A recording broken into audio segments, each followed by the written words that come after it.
Graça.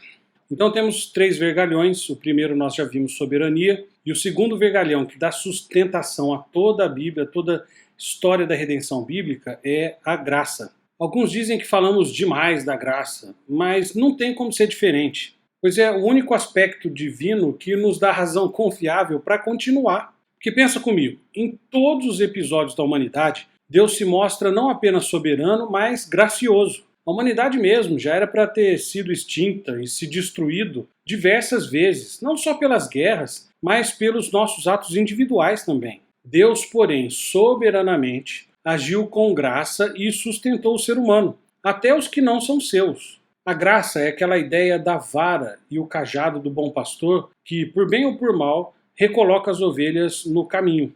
Então, a graça define a história e lhe dá a direção. Se o povo está indo para o lado errado, a graça de Deus pega esse povo e traz para o lugar certo. Que veja bem, desde os primeiros momentos após a queda, o chamado e a aliança incondicional feita com Abraão, os milagres feitos na libertação do Êxodo, as provisões no deserto, as vitórias na terra prometida, a vida de Davi, Salomão, Isaías, Jeremias, a pregação de João Batista, a miraculosa gravidez de Maria, a vida, morte e ressurreição de Jesus, o ministério dos apóstolos, a resistência e perseverança da igreja sob perseguição e a espera da segunda vinda de Jesus Cristo. Para pensar, tudo isso é graça, tudo isso é Deus intervindo na história soberanamente através da sua graça para nos trazer redenção. Mas a graça não serve só de leme para a história humana, mas também é uma resposta de Deus quanto à minha rebeldia.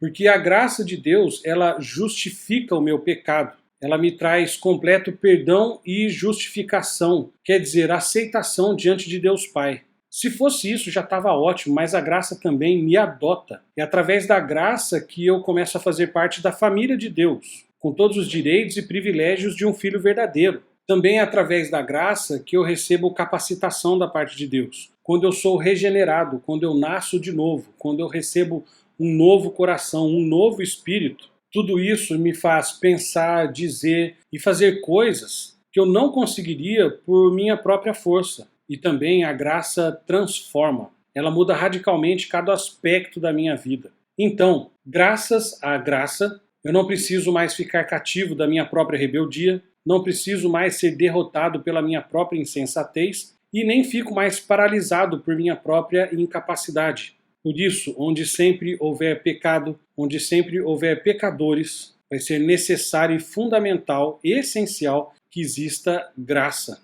E por isso a graça está em toda a Bíblia. Já tinha parado para pensar nisso? Por isso que o discipulado tem que começar e nunca mais parar. Então, leia a Bíblia, estude a Bíblia e medite na Bíblia.